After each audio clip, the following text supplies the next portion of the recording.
Hello, welcome back to the Derailment Chronicles, where no train of thought ever stays on track. If nobody has told you today, I'm glad you're here. I'm glad that we're holding space together. And of course, before the chaos ensues, we need to have a little mindful moment. So let us take a collective deep breath today before we start derailing. And out. Wow. I'm back for episode 2. And I have to say, I learned a lot from episode 1. Okay, like honestly, it was an adrenaline rush to get it out, but I want to say thank you for the support. Did not realize so many people would be interested in it, be listen to it, but more surprisingly, like it got a lot of views on YouTube, like way more than I thought. Like I thought like a lot of people would be listening on Spotify, which is true for like the audio part, but a lot of people also went and checked out the vid. So thank you for that. So we are officially on Spotify, Apple Podcasts. Like, can we talk about that for a sec? Okay, it's no longer called iTunes, it's called Apple Podcasts. What?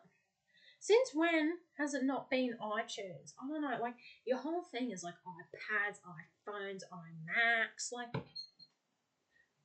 I don't know if I like rebrand Apple. I just don't know. Because iTunes is just iconic. Like, it's iconic. Like, it takes you back to your, like, first, like, iPod Nano. Or like, you know how they used to have, it was, like, not the iPod Touch, but it was the original iPod with, like, the circle things in it. And, like, you could just, oh my God. Those were the days. But one thing remains true, that Apple is still expensive, but you also do get what you pay for. But it is a personal preference too. Yeah, so Spotify, Apple Podcasts, and YouTube. So if you got any, yeah, so if you want to like leave a review or listen wherever you like want to listen or watch, it's been much appreciated. Also got an Instagram, what do I call it? Instagram page up, called the Derailment Chronicles. So we're the Derailment Chronicles on YouTube as well. Did not know this, but like when I posted my first post on like the Derailment Chronicles Insta page, you can't actually put links anywhere else but the bio. Like it won't hyperlink to the place. So I like did a little Googles and found out that they actually just it's like they want you to stay on the app for longer and interact with content more.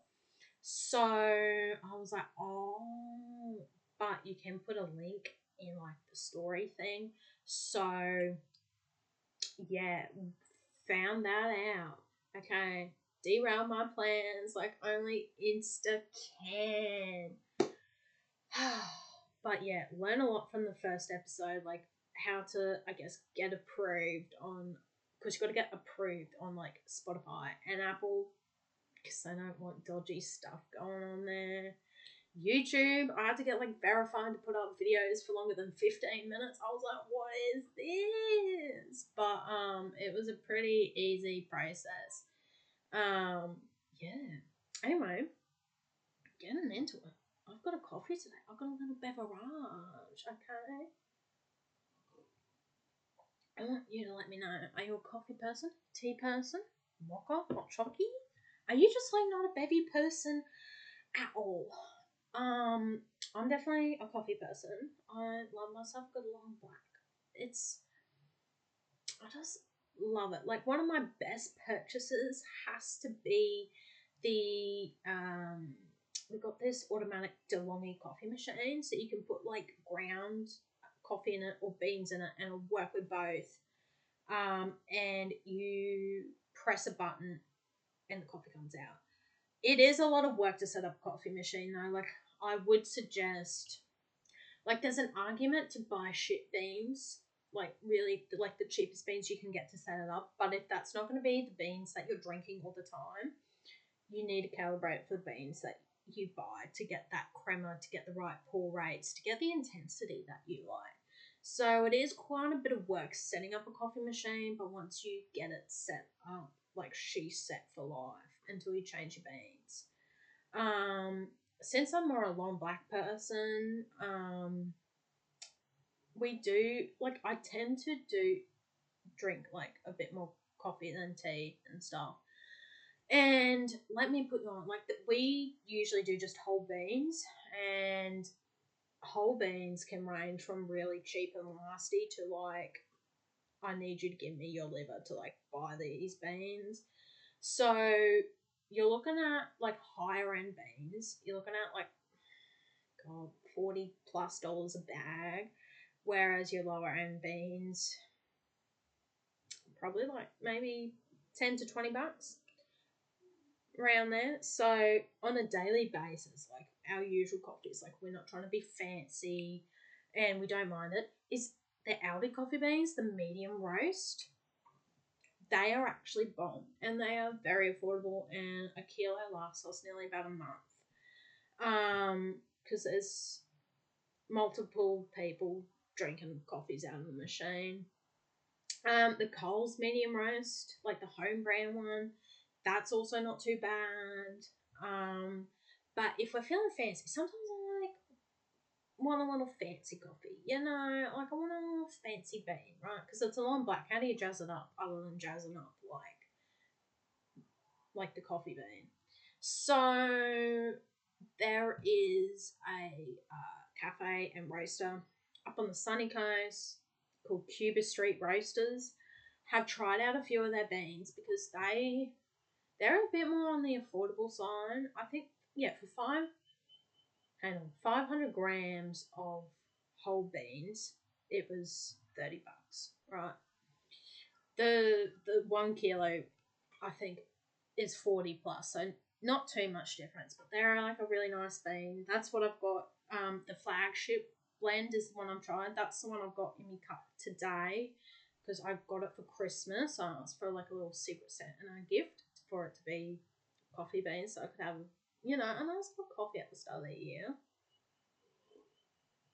But also had some people bring me coffee from Adelaide, from Bray Street coffee brewers, and they do buy online. Like you can buy it online, so I have bought some online.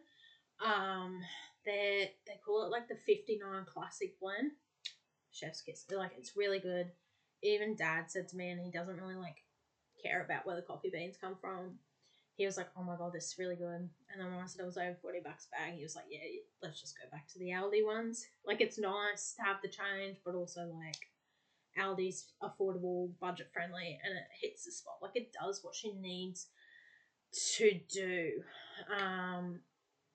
And yeah, like having a coffee machine, I usually like don't have to buy coffees out. Like I'll just take a coffee with me to work. But yeah, I'm definitely more a coffee person.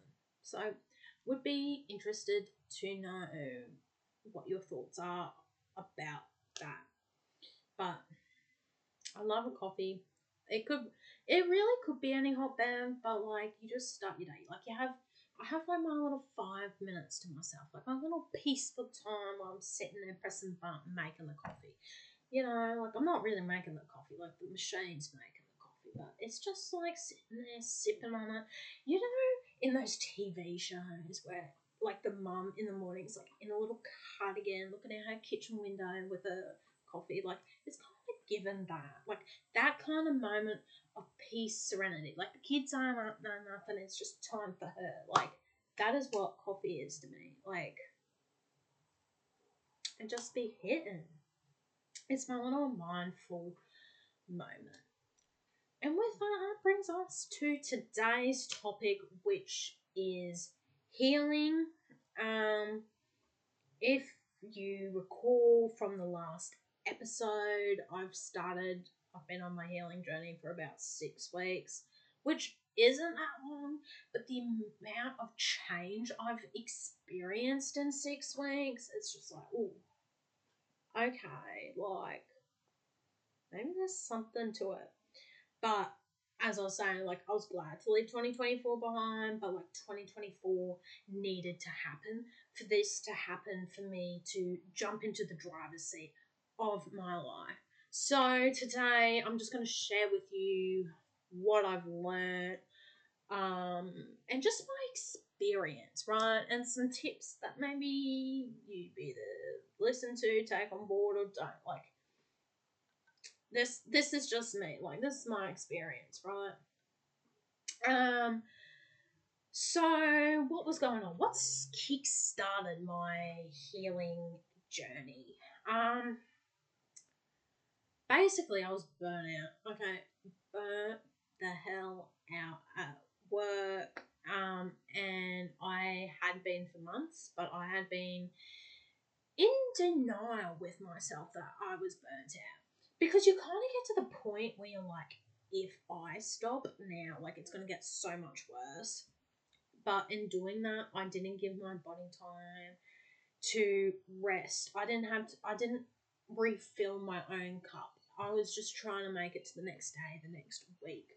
And it kept getting harder to get out of bed every day. And it affects your mood, and everything. And at work, we do have busy periods. Like, you sign up knowing that you have busy times, and that's fine. I signed up to that. But it's when, say, busy periods for 3 months and it starts going for what feels like 6 months, like, that's starting to drag out. And when you're not filling your own cup, you're not taking care of yourself, it feels like an eternity. So I was in denial about, I guess, what I was experiencing, because I rationalized it by being like, oh my god, everybody's going through this. So if I speak up, if I say something, like, nothing's going to change. We're all in the same boat. I'm just going to be a burden on other people. And so I brought these things up, and in where they, like, talk about my performance for the year. And one of the questions is, like, how are you going? Health and well-being question, right? And so I was just like, you know what? I've been feeling badass. I'm just not me. I'm just not happy with myself. I'm just not happy here. I'm like, do I need to start looking for another job? Like, what is going on? And then they were like, yeah, people don't normally experience that. And as part of trying to help me, they said it would probably be beneficial if I gave therapy a go. And this brings us to point one, which is finding a good therapist. That's important. So basically, I had a mental breakdown. Like, I honestly did not know that you could cry for like 2 hours straight, like, full on sobbing. Like, I did not know that was humanly possible.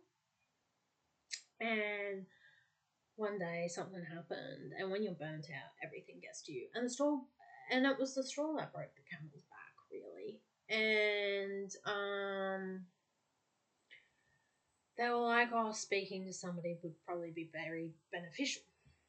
And I've been thinking about it for a while, but because I had sort of rationalized that everybody was going through it, and that there was really nothing wrong with me, I was like, okay, like, I don't really need this. Like, I can sort this out. But I had to sit down and be like, I can't sort this out.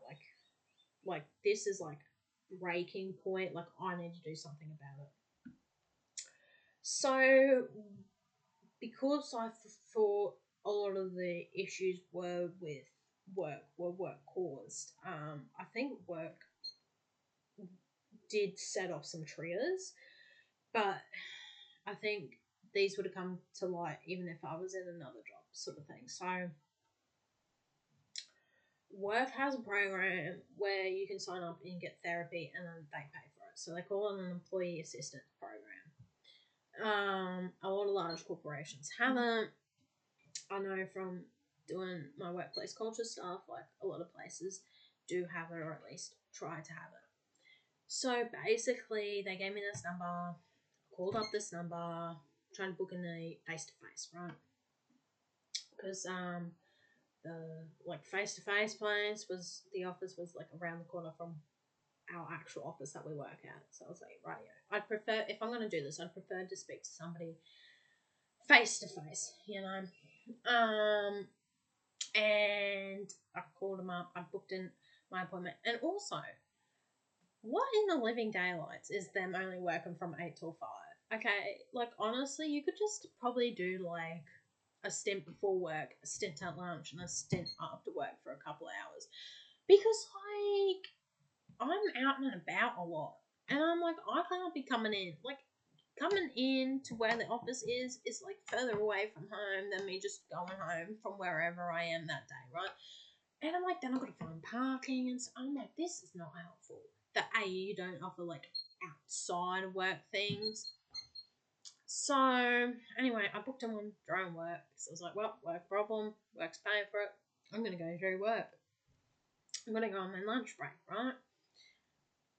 So it gets to the day when I'm gonna actually have this appointment, right? And I had psyched myself up for it because I have never done this before. I'm like, I don't know what to expect. Anyway, I get a call from them. They're like, oh, so and so's had a like emergency come up today. They have to cancel. Call us back up to rebook. I'm like, right. So I'm calling up to rebook, okay, because I'm not going to be in the office for a bit at this stage. And I was like, okay. They were like, so do you want to rebook a like face to face appointment? I was like, yes, please. And they're like, the best we can do is 2 weeks on the Tuesday. And I was like, oh, I can't do that. I said, well, can I switch to like doing a Teams thing? And they're like, yeah, okay. They're like, do you want to go with the same person? Like, what's the lives? And I'm like, I'd prefer to talk to somebody today because I had hyped myself up to talk to somebody today, you know? And they're like, okay. So they give me this therapist. I book in the time. She's down in Adelaide. They're like, we'll email you a Teams link like 5 minutes before your appointment kind of thing. I'm like, okay, rightio, got all my email, all my details. So then, I guess 5 minutes beforehand, I'm sitting in the meeting room, you know. I don't know what's about to come my way. Like, I don't know. I'm checking my emails, checking my spam folder. Okay, it gets to the time of the appointment, still no link, no nothing, right? And so I'm like, okay, maybe I just need to give it 5 minutes. Okay, I gave it 5 minutes. Nothing came through. So then I had to call back up the hotline. And I'm just like, hey, meant to be in this appointment, haven't gotten a Zoom link thing, like Teams link to get into this thing. Like, anyway, it turns out we had to do it over the phone. So anyway, I'm like, you know, she was asking me things, and I was just like, look, to be honest, I've never done this before. I'd like to know what to expect. What do you expect of me? Like, what's the go? And basically, they were like, okay, we do it, so you get 12 sessions a year, but we do it in blocks of 4. Okay, and if you need more than 4 sessions in one block, you're gonna have to justify. Like, we're gonna have to justify why you need the extra counseling sessions. Okay, but she's like, we're a short term thing, and so basically, I was like, oh, okay. I was like, what are we going to like? She was like, what do you want to get out of the session? I'm like, okay, well, I need to learn to set boundaries and stuff. And I was telling her my whole story, but then because she was on the phone, like an actual phone call, I couldn't see her. I don't know if she was listening. Like there was long pauses after I would finish talking. And I'm like, what is this? Like, I'm like, did she drop out? Is she actually on the line? And then she just like repeat what I said back to me, but in like a more concise form. And it turns out that's called active listening, I found out in the second one. I was like, this is not helpful at all. Anyway, then she sent me some she emailed me some documents about how to set boundaries, but then she also didn't really go through them with me. She was just like, read them, you should be all good. And I'm like, okay. And it just felt like I was getting pushed out, right? Like it just felt pushed out, like so slow, like so fast. Like I didn't feel heard. So then I went to my GP and got a mental health plan, and they suggested these people that I'm with now, and I went to the first session for that, and I told them the same thing. I told the EAP people, and it was a completely different response. Like it was just like, wow, like this is chalk and cheese to what I'm getting. Am I paying for it? Yes, but just the value I'm getting out of it is incredible. And look, if you want me to get into like some of like the costing sides of things, just let me know. I'll let you know. But if you get a mental health plan, Medicare covers some of the cost. And then if you also have private health with like psychology as extras, you also go to back from that on top of that. Yeah, so it has worked wonders just talking to somebody that knows how your brain works and how you work, and then it's just like, okay, this is why this happens, and this is what we do to rectify this. So we're going to start working on this now that you can identify this. And it's like, okay. But for the peeps where you're not in a financial position to get this stuff, I was using ChatGPT for a bit there. ChatGPT is great and it's free. You just be like, hey, ChatGPT. Like, it's like you're having a conversation with somebody on like a messenger. Just like, hey, ChatGPT, I've been feeling this way. And they'll be like, oh my God, I'm like, sorry to hear that. Nobody deserves to feel like that. Here are some actionable steps on what I'd suggest you take. And it's like, if you have to have a hard conversation with somebody, you'll be like, would you like me to help you script this? Would you like me to help you get some points together? And so it's really good to hold you over. If you feel like you've got nobody to talk to, you don't sort of have those resources yet to be able to do that sort of stuff. So that is an important thing to get right. Number two, I'd have to say that I learned is setting boundaries isn't necessarily a bad thing. I legit, my life was like wake up, do a workout, go to work, come home from work, dinner, shower, work, sleep. Like it was work, work, work. And I didn't really have any boundaries. Like the only boundary I had was like I don't work past 5 on a Friday. Like you will find me at 5 p.m. with a can of gold in my hand. Okay, if not a beer on tap. Okay, like I've given you, more than 37 and a half hours this week. I'll give you Saturday, I'll give you Sunday if it's busy and we need to pump it out. But Friday Arvo is for me. Like, I need my little reset time. So, basically, learning how to set boundaries. There's different types of boundaries that you do have. So, um, one is rigid boundaries, which is where people are afraid to get close. They're very closed off. They don't like to share any personal information. They can kind of seem a bit detached, very protective, very to themselves. Then you have porous boundaries, which is where I was at, where you had trouble saying no to people, you overshare, you try to get involved in people's stuff, you have a fear of rejection for not signing, like for not doing something for somebody. And then that leads you to healthy boundaries, which is where you know what you want and you can communicate and you can, stick to them. So the good thing about like the work employee assistance program and that boundary thing was it actually made me sit down and re-evaluate what boundaries I want to set. So now I found out on Teams you can actually set a schedule for your Teams messages to snooze. So like it'll come up with your icon and have like little Z's in the corner, and it links to Outlook as well. So I set that from about I think 6 to like 7 a.m. I don't get any Teams messages. Like I don't have to turn notifications off on my phone because like it comes up on my phone, then it comes up on my watch, and then it's just like, wow, I feel like I have to respond because I feel like as a society we're like, oh my god, we have to respond to these things so quickly, because everybody thinks they're important and everything is important, but then it's actually like not that important. And so um, as part of that, I've also only started like checking my Teams and emails like once an hour. I don't stick to that every day, but I'm sticking to that, trying to stick to that more and more. And it's just a really, it is a process of, okay, this is a boundary I have.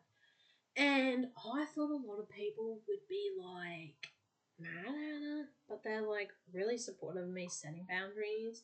And if they are actually like they genuinely care about you, then they will respect your boundaries, and support you in setting those and sticking to those. So, yeah, sitting down, reevaluating what you want from your life.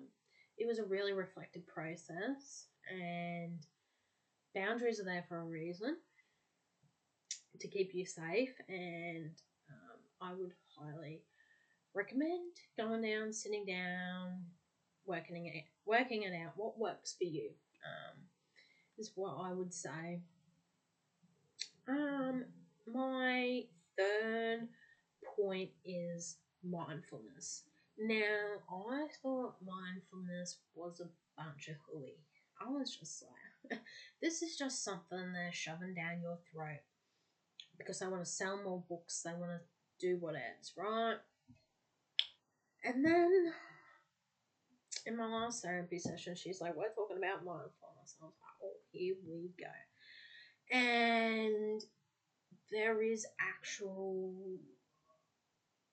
backing behind mindfulness. So mindfulness is something that doesn't come naturally to us, okay?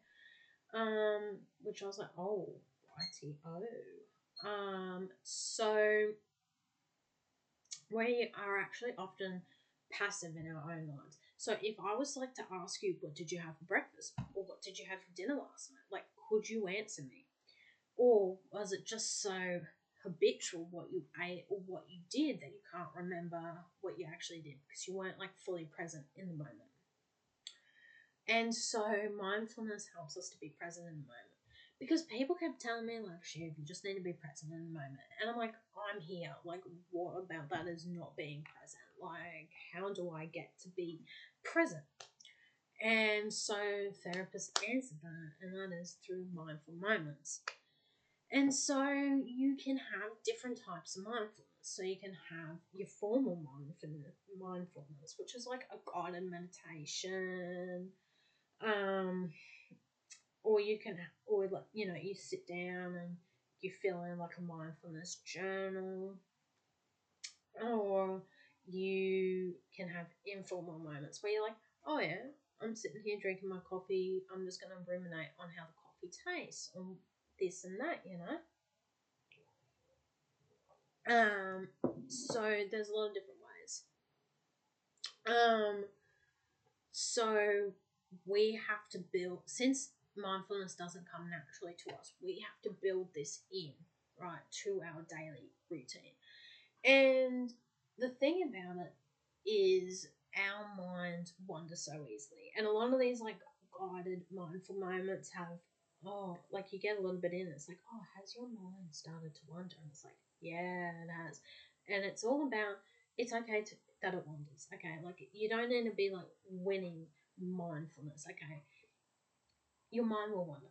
That is what your mind does.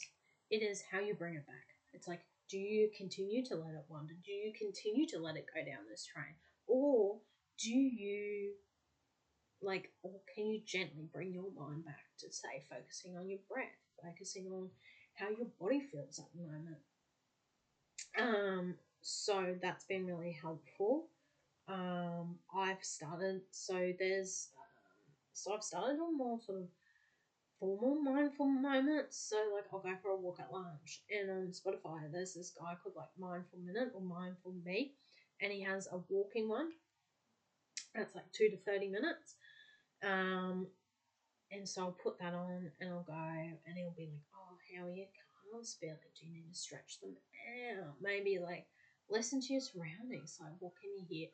And I come back from that feeling so zen, because it's just okay. Like what is in your surroundings? Like what are you doing right now? Like what can you smell? What can you see? And part of that is grounding techniques. Okay, so you may think grounding, and you might think somebody telling you to go and touch grass, and that is literally a grounding technique. Like you can go put your feet in the grass outside, soak up the world energy kind of thing. But there's also different ways you can ground yourself. Grounding yourself is about bringing yourself back to the present. Okay, you got a mental spiral. Okay, but bringing yourself back through distraction techniques that make you more mindful is the point of mindfulness. So you might start to feel yourself spiraling. So you could be sitting at your desk being like, okay, I'm gonna name 4 colors I can see. I'm gonna name like 5 things I can hear. What can I smell? What do I feel? Like, how does the mouse feel in my hand? How do my clothes feel today? And then it's like, what can I taste? Right? So usually you go from like a 5, 4, 3, 2, and a 1 with your 5 senses. And that just brings you back. Because the worst thing is if somebody's like, my therapist does this technique with me, or this activity, and she's like, Siobhan, don't think about the lion. The lion's going to hurt you. The lion's not going to be here. Don't think about the lion. And she'll keep going on about the lion, right? And basically, don't think about the lion. And she's like, are you thinking about the lion? And I said, yeah. And she goes, that's the point of that. And she goes, okay, now I want you to name 5 colours you can see in the room. And then you start working from your 5, your 4, your 3, your 2, and your 1. And you're like, she goes, are you thinking about the lion? And I was like, no.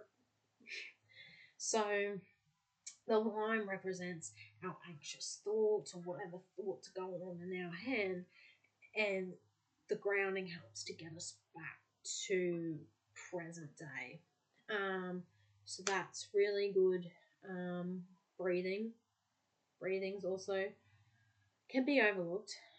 Taking in the deep breaths, coming in for 5, breathing out for 5, doing that. The thing with it though is you got to continually do it, to build it in, to become part of your habits. That's really your goal there. And like with like the naming of like the 5 colors in the room and stuff, you can do it without people noticing. Like you just be there at your desk doing it by yourself. Another technique, because you also get really tense too, is progressive muscle relaxation. So you go from like head to toe and you like scrunch up different muscles. Like you make a fist, breathe in, breathe out, you let go of the fist, you start relaxing your body, so your muscles don't get as tense. So basically, that's what I've been doing on my healing journey. And I've been feeling so much better. Like going to therapy sessions, setting those boundaries, incorporating more of the mindful moments in there has been really good. And other things, like random things I've learned during this process, one that got me like stumped last week was your thoughts are salespeople trying to sell you something, and you can decide whether you buy into it or not. And I was like, oh, I never thought as my thoughts are salespeople, right? Because thoughts aren't facts, they aren't the truth. And it's like, oh, like it just makes you take a step back. And then when you get a thought that you're like, maybe it's an anxious thought, maybe it's a spiraling thought, you're like, am I going to buy into this today or not? So it really gets you thinking about your thoughts and how are your thoughts helpful? Are they not helpful? It just gets you thinking about your thoughts differently. And another thing I've learned that's been really interesting is when when you get really emotional and people are like, you need to calm down, take a breather, whatnot. I always used to get so mad on that because I was like, no, no, no, no, no, no, no. That's just you avoiding the conversation right now. Like, I know what I want to say. Like, and you're not actually thinking rationally. Because when you get emotional, the amygdala in your brain, it blocks your rational thoughts. And so you're just thinking emotionally. So when people are actually saying, like, you need to go and calm down, it's because they want to have a productive conversation with you. It's because they can tell that you're very emotional and that you're not probably in a place currently ready to hear that. And so going and calming down, doing a mindful moment, get back to the present, gets the rational part of the brain thinking, and then you can objectively look at what you've done and how to move forward and objectively assess the situation. So, yeah, that's what I've learnt so far on my healing journey, and so far it has been working out so far, but we are only a couple of weeks in, and healing is a long journey. But just in case anybody was curious about starting their own healing journey or scared to jump into it, I was like, maybe I'll like tell you what I've learned. Hopefully encourage you to start your own if you've been thinking about it. You just need to jump in and do it. Yeah.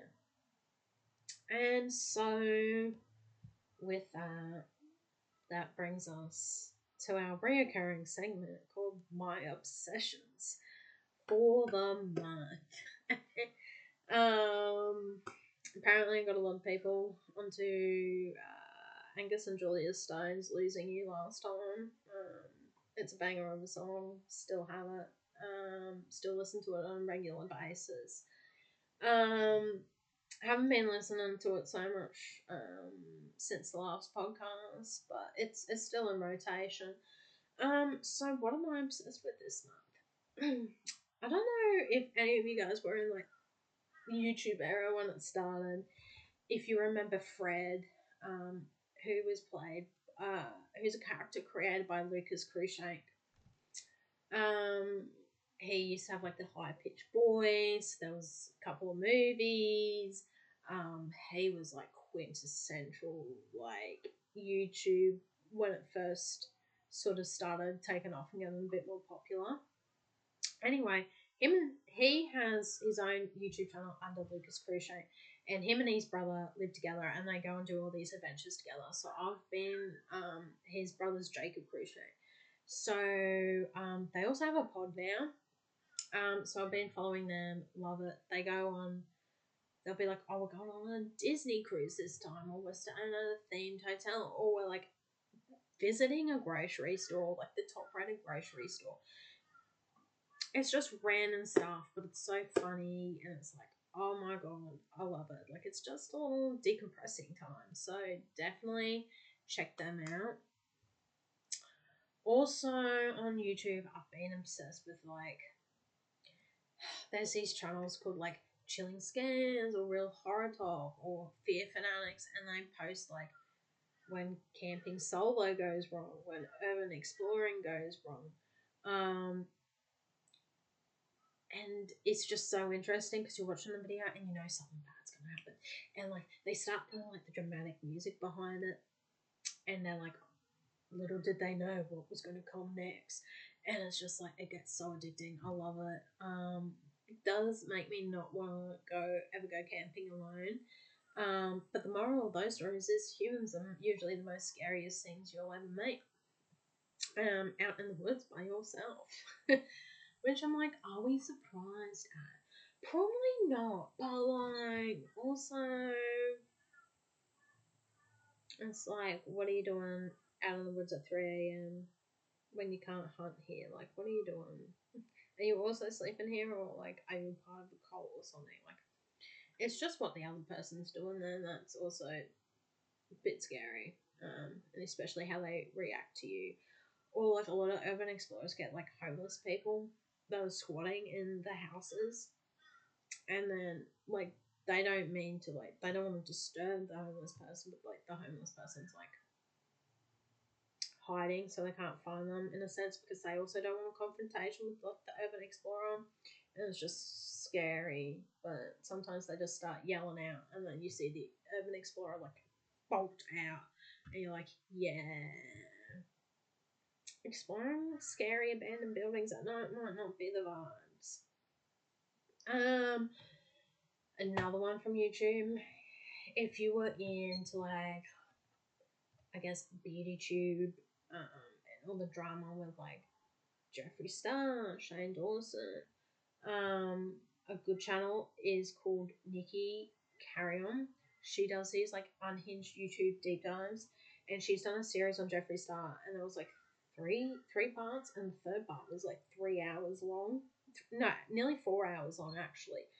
But just the amount of depth she goes into, like the references, like this girl has it all covered. Like if you want to know the whole YouTube history about somebody, like even she had dug into like Jeffree Star's MySpace days, and like all the musical tours and stuff he did.